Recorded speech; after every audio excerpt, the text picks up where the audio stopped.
నమస్తే.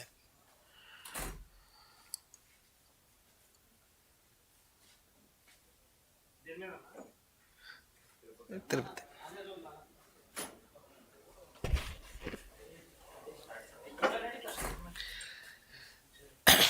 అందరికీ నమస్కారం. తిరుమల శ్రీ వెంకటేశ్వర స్వామి ఆలయం అంటే హిందువులందరికీ కూడా పరమ పవిత్రమైన క్షేత్రంగా భావించి మరి ప్రపంచ నలుమూలల నుంచి కూడా తిరుమల వెళ్ళే పరిస్థితి. మరి గత 5 సంవత్సరాలు వైసీపీ పాలనలో అసలు భక్తి లేని వ్యక్తిని, దేవుడంటే భయం భక్తి లేని వ్యక్తిని టీటీడీ చైర్మన్గా నియమించడం,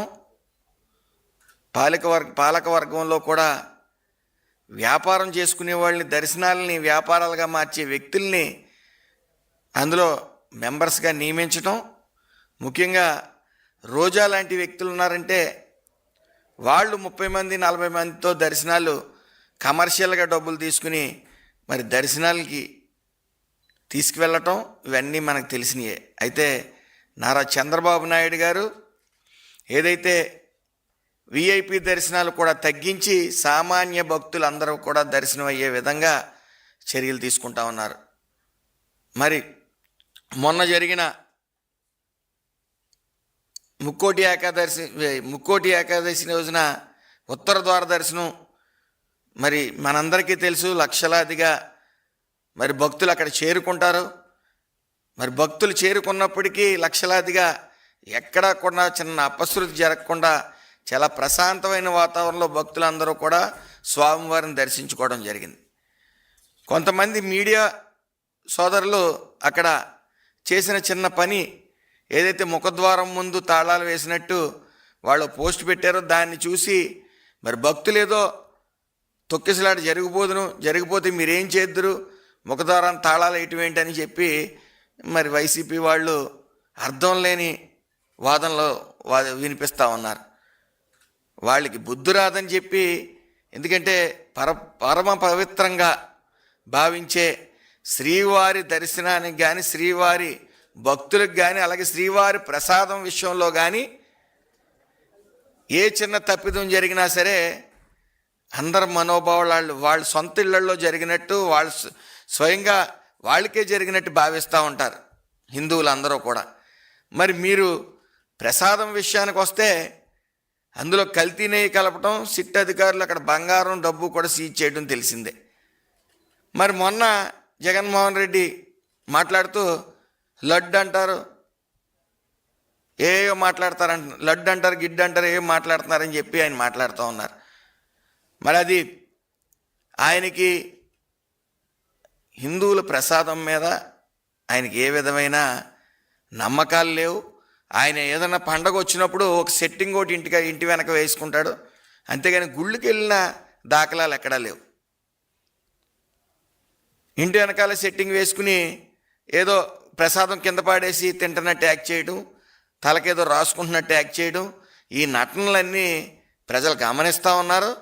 గమనించారు కాబట్టే మీరు ఆ వెంకటేశ్వర స్వామితో నిత్యం వేళకోళం వాడుతున్నారు కాబట్టే మీకు పంగనామాలు పెట్టి ప్రజలందరూ కూడా 11 సీట్లు ఇచ్చారు.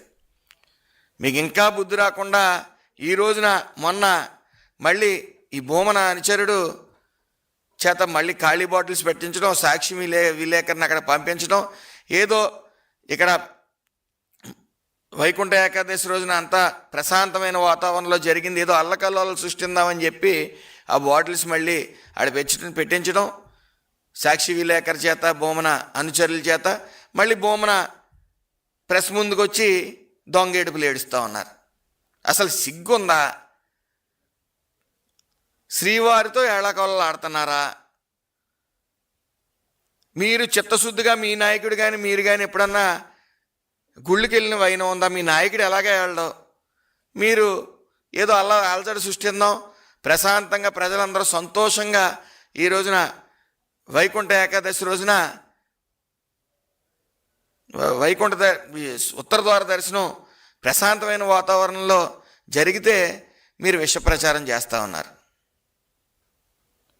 మరి ఇవన్నీ కూడా మీ చిల్లర రాజకీయాలకి దేవుడిని అడ్డు పెట్టుకోవటం అనేది అత్యంత సిగ్గుపడవలసిన పరిస్థితి. ముక్కోటి ఏకాదశి రోజున ఎంత ప్రశాంతంగా జరిగిందో మనం చూసాం. అదేవిధంగా ద్రాక్షారామ గుడి దగ్గర ఒక ఆగంతకుడు శిథిలం చేస్తే ఆ కపిలేశ్వరుడి విగ్రహాన్ని ధ్వంసం చేస్తే దాని మీద కూడా రాజకీయాలు. మాజీ మంత్రి చెల్లిపోయిన వేణు మాట్లాడుతూ ఉన్నారు అది శాస్త్రయుక్తంగా జరగలేదని.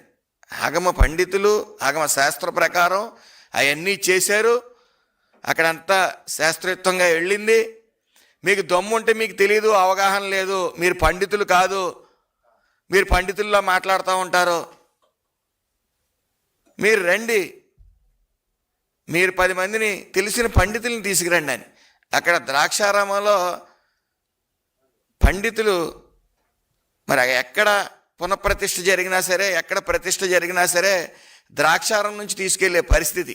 అలాంటి పండితులు ఉన్న చోట, మీరు 5 సంవత్సరాలు పనిచేసిన చోట మీరు మళ్ళీ అక్కడ రాజకీయాలు చేద్దామని, మీ హయాంలో ఓ రథాన్నోటి నిర్మించాలని చెప్పి మీరు దానికి నిమిత్తం చెక్క కావాలని చెప్పి పెట్టడం, డబ్బులు కావాలని దొంగ అకౌంట్లు ఇవ్వటం, అవన్నీ కూడా విజిలెన్స్కి పెడితే అక్కడ ఈవో కొంతమంది సస్పెండ్ అయ్యారు, 2 ఎంప్లాయీస్ కూడా. అక్కడ కూడా మీరు కలెక్షన్లు మానలేదు. అక్కడ రథానికి వచ్చిన చెక్కలు కూడా మీ ఇంటికి వాడుకున్నారు. మొన్న ఏదో బంగారం చీర ఇచ్చారన్నారు, ఒక స్లిప్ ఇవ్వలేదు, ఎవరు ఇవ్వలేదు. కనీసం ఈవో గారికి ఇవ్వకుండా ఎవరికో కొంతమంది పండితుల చేతిలోకి వెళ్ళి చీర పెట్టేశారు. చీర పెట్టి బంగారం చీరని ప్రెస్కి ఇచ్చుకున్నారు. దాని మీద ఎంక్వైరీ వేస్తూ ఉన్నాం. మళ్ళీ మీకు చిత్తశుద్ధి ఉండదు, మీరు ఏదో మాట్లాడుతూ ఉన్నారు. అదేవిధంగా కల్తీనే ఒక విషయం అయితే, పరకామణి దోపిడీ ఒకటి. వైసీపీ హయాంలో మరి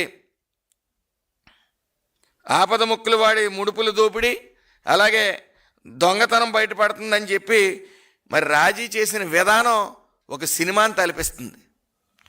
అలాగే తలనీలాల స్కామ్, వైసీపీ హయాంలో ₹2 కోట్ల విలువైన తలనీలాలు మరి నయన్మార్ మీదుగా థాయిలాండ్ నుంచి చైనాకి అక్రమంగా తరలించి మరి ఆ స్కామ్ అస్సాం రైఫల్స్ పట్టుకోవటం జరిగింది. మరి ఇలాగా అనేక అవినీతులు చేసి మరి దేవుడి మీద మీకు భక్తి లేదు, భయం లేదు జగన్మోహన్ రెడ్డి గారికి. మరి ఈ బ్యాచ్ అంతా ఈ యొక్క ఖాళీ బాటిల్స్ తీసుకెళ్ళి అక్కడేదో అలజడి సృష్టిందాం అని చెప్పి మరి ఈ ప్రభుత్వం ఎన్డీఏ కూటమి వచ్చిన తర్వాత ప్రతి గుళ్ళో కూడా ఫీడ్బ్యాక్ బుక్ అనేది దర్శనం ఇస్తూ ఉంది. అందులో 199 ఏదైతే ఫీడ్బ్యాక్ ఉందో అన్నీ కూడా పాజిటివ్గా ఉండటం జరిగింది. అలాగే ఈ దశమి రోజున దుర్గమ్మ తల్లి గుడికి ప్రతి సంవత్సరం 7 లక్షల నుంచి 8 లక్షల మంది వస్తే ఈసారి 16 లక్షల మంది వచ్చారు. అది మీరు గమనించాలి. ఎక్కడా కూడా తోపులాట లేకుండా భక్తులందరికీ కూడా దర్శనం చేసుకోవడం జరిగింది. భక్తులందరూ కూడా. దానికి ముఖ్య కారణం విఐపి దర్శనాలు పూర్తిగా తగ్గించటం. అది చంద్రబాబు నాయుడు గారు భక్తులు ఎవరికి ఇబ్బంది పడకూడదు, విఐపి దర్శనాలు తగ్గించండి అన్నారు. మీ టైంలో ఓ మంత్రిని కూడా 20-25 మందిని పంపితే ఈసారి ఓన్లీ 11+2 ఇవ్వటం జరుగుతోంది ఒక మంత్రికి. అయితే చిత్తశుద్ధి లేకుండా, దేవుడి మీద భయం కానీ భక్తి కానీ లేకుండా మీరు ప్రవర్తిస్తూ ఉన్నారు. ఖచ్చితంగా మీరు మూల్యం చెల్లించుకోక తప్పదు. అలాగే కొడాలని కూడా గతంలో ఒక హనుమాన్ విగ్రహాన్ని ధ్వంసం చేస్తే అందులో ఏముంది, పెద్ద ఇష్యూ చేస్తున్నారు, మళ్ళీ ఇంకో విగ్రహం పెడతాం, పెద్ద పోయింది ఏముందని చెప్పి మాట్లాడటం జరిగింది. అంటే అక్కడ విగ్రహాన్ని పగలగొడితే వాళ్ళు తలలు పగలగొట్టినట్టు భావిస్తారు హిందువులందరూ కూడా. మీరు నోట్లో పాన్పరగేసి ఆ నిషాన్ని నెత్తి మీదకి ఎక్కి నోటుకొచ్చిన వాగుళ్ళు అన్నీ కూడా ఉన్నాయి. మీరు మద్యం మత్తులోని కులాల మధ్య ఈ యొక్క హిందువుల మనోభావాల పట్ల ఆటలాడుకుందామని చెప్పి ఇలాంటి వెకిలి చేష్టలు చేస్తే మరి ప్రజలు గమనిస్తూ ఉన్నారు. ఆ దేవుడు గమనించాడు కాబట్టే మీలాంటి వాళ్ళని ఎక్కడ కూర్చోబెట్టాలి, కనీసం ప్రతిపక్ష హోదా కూడా లేకుండా పక్కన కూర్చోబెట్టారు. ఇంకా బుద్ధి రాకుండా మీరు ఈ ఆలయాలతోని, ఈ ప్రసాదాలతోని, ఈ తలనీలాలతోని ఇంకేది పడితే ఈ స్కామ్. గతంలో మా బొచ్చు పీకలేరని కంటిన్యూస్గా జగన్మోహన్ రెడ్డి గారు ఇతర నాయకులు కూడా అదే వర్డ్ యూజ్ చేసేవారు. మరి ఈ రోజున ఆ నీలాలు కూడా అమ్ముకునే పరిస్థితి బయటపడతా ఉన్నాయంటే మీరు ఎంత నీచంగా దిగజారిపోయారనేది ప్రజలు గమనిస్తున్నారు. దయచేసి ఇప్పటికైనా సరే మీకు చిత్తశుద్ధి ఉంటే మీరు దేవుడి పట్ల భయం భక్తితో మసలండి. అంతేగాని ఈ బాటిల్స్ పెట్టించడం, మీరు ఎన్ని వెకిలి చేష్టలు చేసినా అక్కడ అనేక సీసీ క్యామ్లు అన్నీ కూడా అక్కడ ఏర్పాటు చేయడం జరిగింది. అలాగే సీసీ క్యామ్లో జియో ట్యాగింగ్, ఫాస్టాగ్ డేటా ఆధారంగా బాటిల్స్ని కూడా మన పక్కా ప్లాన్తో కొండపైకి తెచ్చిన నిందితులను పోలీసులు పట్టుకున్నారు. అయితే ఎక్కడ ఏ చిన్న అపశృతి జరగకుండా ఇక్కడ అనేక సీసీ క్యామ్లు, జియో ట్యాగింగు, ఫాస్టాగ్ డేటాను కూడా అందుబాటులో ఉంచడం, నేరస్తులను క్షణాల మీద పట్టుకుంటా ఉన్నారు. మరి ఇవన్నీ గమనించుకుని మీరు ఇప్పుడుగానే బుద్ధి తెచ్చుకుంటారని ఆశిస్తూ, మరి ఆ భగవంతుడు జగన్మోహన్ రెడ్డికి ఆయన టీంకి మంచి బుద్ధి ప్రసాదించాలని, వాళ్ళ మానసిక స్థితిని కొద్ది నిలకడగా ఉంచాలని చెప్పి మేము అందరం కోరుకుంటా ఉన్నాం. Thank you.